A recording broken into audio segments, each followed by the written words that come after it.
Non. Laetitia.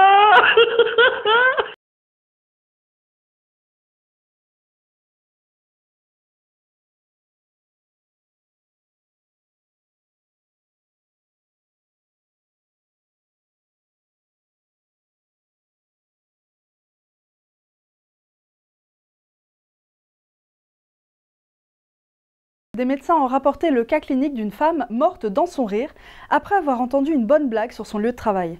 L'histoire ne dit pas de quelle blague il s'agissait.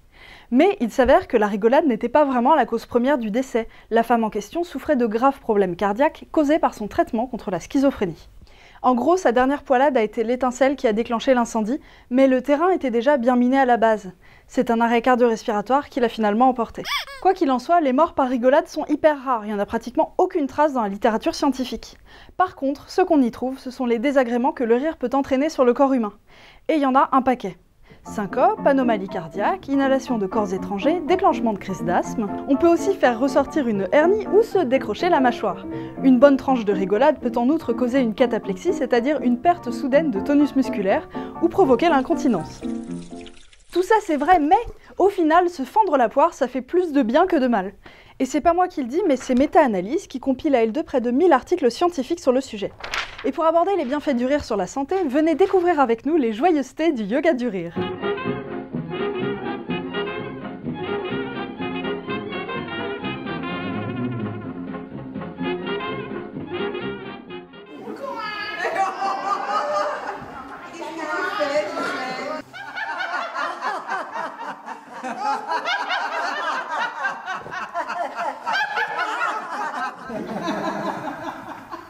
Je me suis intéressée, je me suis formée et j'ai ouvert le club dans la même semaine, en 2010.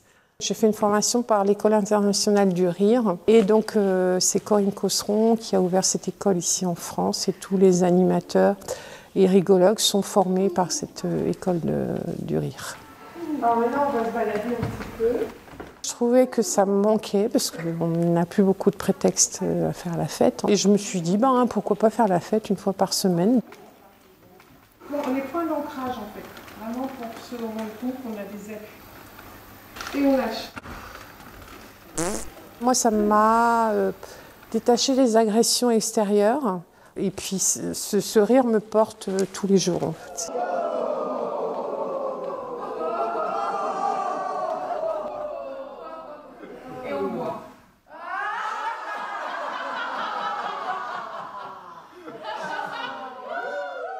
Je pratique la rigologie depuis 1 an environ. Ça m'apporte beaucoup de joie. Dans ma semaine, j'ai plus envie de faire des choses que de rester coincée à la maison à rien faire. Ici, ça permet de relâcher tous les rires et de décompresser de la semaine. Une façon de voir la vie autrement.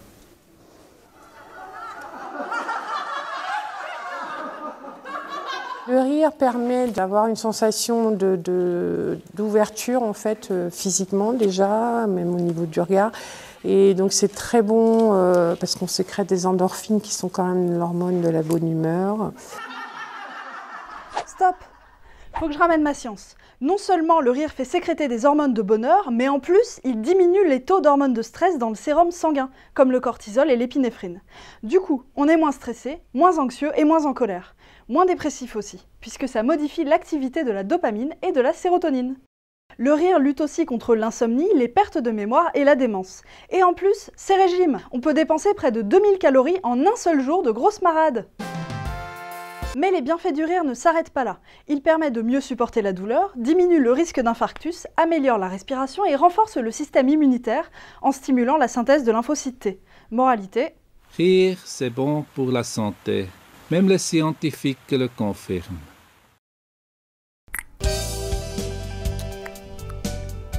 Mais gardons à l'esprit que tout ou partie de ces bienfaits sont peut-être dus à un effet placebo, on ne sait pas vraiment. Sur ce, retournons à notre club du rire où on a demandé quelques astuces pour se bidonner facile. Il y a le rire du téléphone, tout le monde peut le faire à n'importe quel moment de la journée, dans la rue, chez soi. Quand vous êtes en colère ou vous n'êtes pas bien, enfin voilà, qu'il y a un petit stress, vous prenez votre téléphone dans le métro, moi je l'ai fait dans le métro, et vous faites comme s'il y avait quelqu'un qui vous appelait, qui vous raconte une histoire drôle. Et là, vous voyez, à n'en plus finir. Donc voilà, ça vous pouvez le faire même si vous êtes entouré de personnes qui vous interrogent du regard en train de se demander. Ils ne savent pas que vous n'avez personne au téléphone et en même temps, vous pouvez ou leur donner un sourire ou voilà, qui fait qu'ils vont aussi être un petit peu contaminés.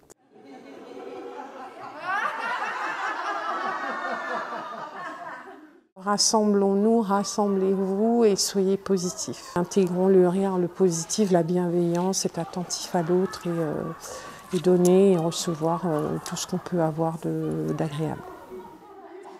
Oh, vous tous, je vous aime. Merci beaucoup. Merci à vous.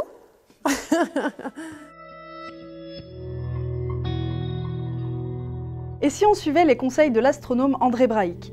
Rions pour éloigner la morosité ambiante et faire triompher l'homo rigolus. Parce que je le vaux bien. Je fais la vaisselle, je fais la vaisselle.